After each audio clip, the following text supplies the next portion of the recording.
Where did you get this? It's mine. I didn't know it had come off.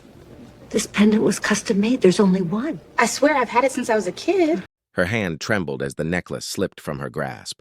"No, it can't be," she whispered, eyes wide, breath shallow. Across the room, the black waitress froze, unsure why the billionaire grandmother was suddenly staring at her like she'd seen a ghost. The chatter of crystal glasses and polite laughter faded into silence. The pendant swung gently under the chandelier, catching the light. And something inside Eleanor broke. She knew that design. She knew that name. This wasn't a coincidence.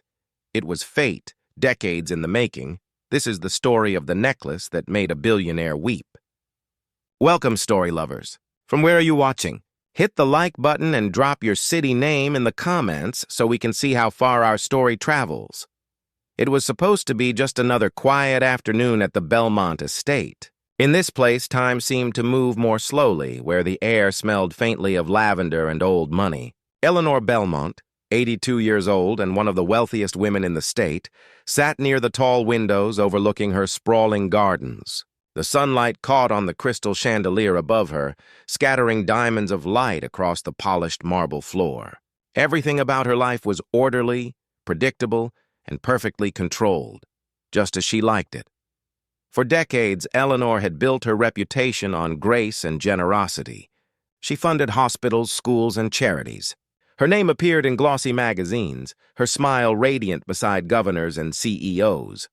But beneath the polished exterior, there was a quiet loneliness she never spoke about, a hollow space carved by time, by choices she rarely revisited. That morning, the mansion buzzed with quiet preparation for her granddaughter's engagement luncheon. Everything had to be perfect. Dozens of staff moved through the house, adjusting centerpieces, pouring champagne, setting out fine china. Eleanor oversaw it all with her usual sharp eye for detail, ensuring that the image of elegance never slipped. Then, the catering team arrived, led by a small group from a local restaurant known for its southern comfort food. Among them was a young black waitress named Lila. She was polite, graceful, and efficient, moving carefully among the tables with a quiet confidence. Eleanor barely noticed her at first. To her, she was just another part of the service, until a glint of silver around Lila's neck caught her attention. It was a simple necklace, tarnished at the edges but unmistakable in design. A pendant Eleanor hadn't seen in more than 60 years. Her breath hitched. The chatter around her faded.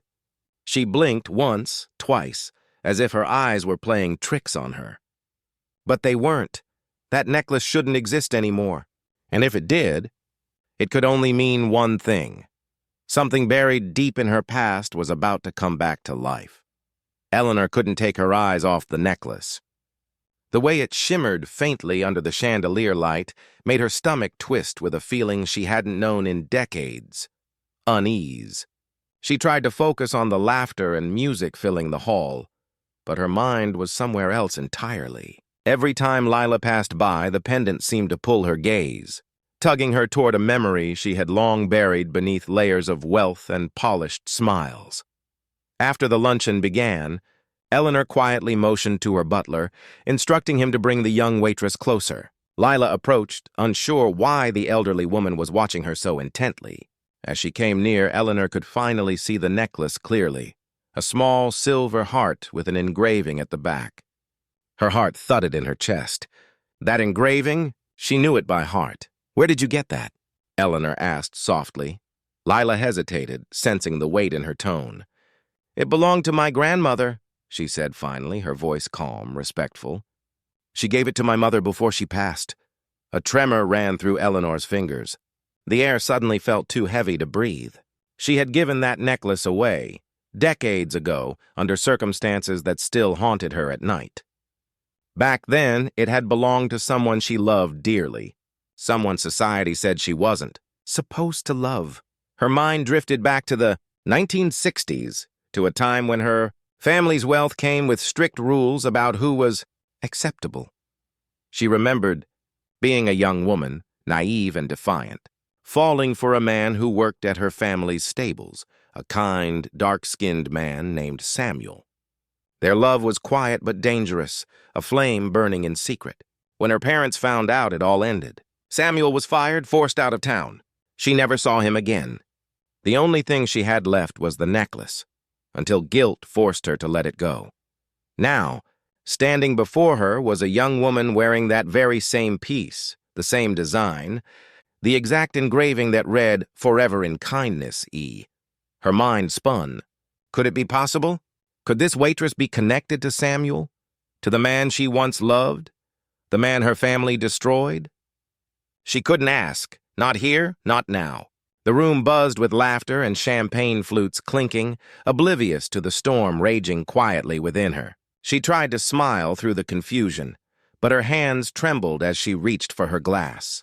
Every detail, the necklace, the girl's eyes, even her soft-spoken voice, echoed the past she had tried so hard to forget. As the luncheon ended and the guests began to leave, Eleanor stayed seated, frozen in place. Lila approached her once more to collect the dishes. Their eyes met. The young woman's calm and kind, the older woman's trembling with unspoken recognition. For a moment, neither spoke. But in that silence, Eleanor knew something was about to unravel, something that had been waiting a lifetime to surface. The necklace wasn't just jewelry. It was a key, and it had just unlocked the door to a story that refused to stay buried. When the last guest left, the mansion fell silent. The kind of silence that seemed to stretch and echo through every hall. Eleanor stood near the window, her frail hands trembling as she motioned for Lila to come closer. The young woman approached cautiously, unsure why the billionaire grandmother's eyes glistened with tears. Eleanor reached out, her voice breaking.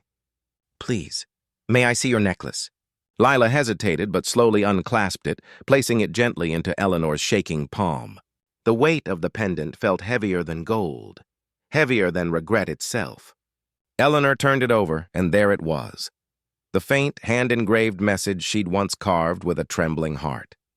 "Forever in kindness," her knees nearly gave out.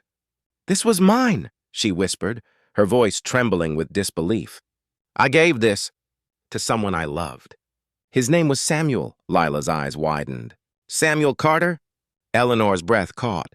The name hit her like lightning. Samuel Carter, the man she was forbidden to love, the man her family had destroyed to protect their image. Tears streamed down her cheeks as the truth crystallized before her. Lila nodded slowly, her voice soft but steady. "He was my grandfather." Eleanor froze. Decades of silence collapsed in that moment, guilt, love, loss, all crashing into one unbearable truth. The necklace wasn't just a reminder. It was Samuel's message returning to her through his granddaughter. Her heart shattered, and without another word, she pulled Lila into her arms and sobbed. Dear audience, where are you watching from? Drop your city name in the comments. Eleanor held Lila for a long time, her tears soaking the young woman's shoulder. In that embrace, decades of pain seemed to dissolve, not wholly, but enough to let light in again. For years, Eleanor had hidden behind her wealth, her foundation work, her charity galas, believing that doing good in public could erase the shame she carried in private. But nothing ever had, not until this moment. When she finally pulled away, she looked at Lila not as a waitress, not as an employee, but as a bridge to the part of her soul she thought she'd lost. "I'm so sorry," she whispered, her voice barely audible. "Your grandfather deserved better." "I should have fought for him." Lila's eyes softened. "He never hated you," she said quietly. "He always said there was kindness in your heart, even if the world wasn't ready for it." That sentence broke Eleanor completely. It was as if Samuel himself had spoken through his granddaughter, forgiving her after all these years. From that day forward, Eleanor changed. She invited Lila to return, not as staff, but as a partner in her charitable foundation. Together, they began funding scholarships for underprivileged youth and programs to bridge racial divides in their city. The story spread, not for its drama, but for its redemption, because sometimes forgiveness doesn't erase the past. It heals it just enough for a new future to begin, and maybe that's what love was always meant to do. Thanks for watching. Subscribe for more powerful, real-life stories. What would you have done in Eleanor's place?